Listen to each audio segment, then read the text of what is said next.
அட நம்ம காரியமானத்துல swimming pool வந்துருச்சுங்க. இதெல்லாம் நடக்குமா நினைச்சனே, நடந்துருச்சு.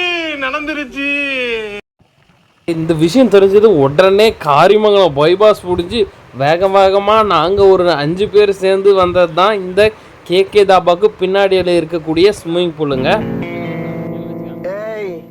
என்னை வச்சு ஒன்றும் காமெடி பண்ணலையே. அட ஆமாங்க, நீங்கள் கிருஷ்ணகிரியிலேருந்து காரியமங்கலத்துக்கு என்ட்ராகிறதுக்கு முன்னாடியே செக் போஸ்ட்டுக்கு அடுத்த ஸ்டாப்பு தாங்க இந்த கேகே தாபா, சரவணபவன், ஆவின் ஜங்ஷன் எல்லாம் இருக்குங்க.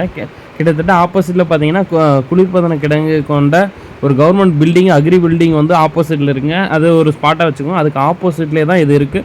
ஒரு பர்சனுக்கு 1 ஹவருக்கு வந்து 100 ருபீஸ் சார்ஜ் பண்ணுறாங்க. கிட்டத்தட்ட ஓரளவுக்கு அந்த ஸ்விம்மிங் பூலோட க்ளீனஸ் எல்லாம் நீட் அண்ட் க்ளீனாகவே இருந்தது. நாங்கள் வந்து 1 ஹவர்ஸுமே என்ஜாய் பண்ணிகிட்டு இருந்தோம்.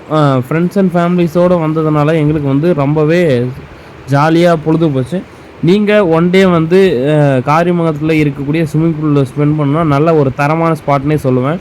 நாங்கள் வந்து அதுக்கப்புறம் அங்கேருந்து இருக்கிறதெல்லாம் ஜெல்ட் பண்ணிவிட்டு அடுத்ததாக ஆவின் ஜங்ஷன் பக்கம் வந்துட்டு ஒரு டீ அடிச்சுட்டு கிளம்பிட்டோங்க. ஒருத்தன் கிடச்சிட்டான்னா என்ன வேணாலும் பேசுவீங்க, அதுக்கு நான் தான் கிடச்சேன். காரியமங்கலத்துலேருந்து 1.5 கிலோமீட்டர்லேயே இந்த ஸ்விம்மிங் பூல் வந்து இருக்குது. காரியமங்கலம் மக்கள் வந்து வேணுன்றக்கும் மறக்காமல் யூட்டிலைஸ் பண்ணுங்கள் இந்த இடத்த. இப்போ வரையுமே பார்த்தீங்கன்னா நாங்கள் குளிக்கும்பொழுது அந்த அளவுக்கு மக்கள் கூட்டம் கிடையாது. நாங்கள் குளிக்கும்போது நீட்டாக தான் இருந்தது. யூஸ் பண்ணிக்கோங்க. சின்ன சேனலு எதாக இருந்தாலும் அது கொஞ்சம் ஆதரவு கொடுங்க. உங்கள் பொண்ணான கையை வந்து அந்த பெல்லில் தட்டிடுங்க. அவங்களுக்கு சப்ஸ்கிரைபர் 5-10 ஏறுனா அவங்க மனசு சந்தோஷப்படும். அவங்க வீடியோவும் பாருங்கள்.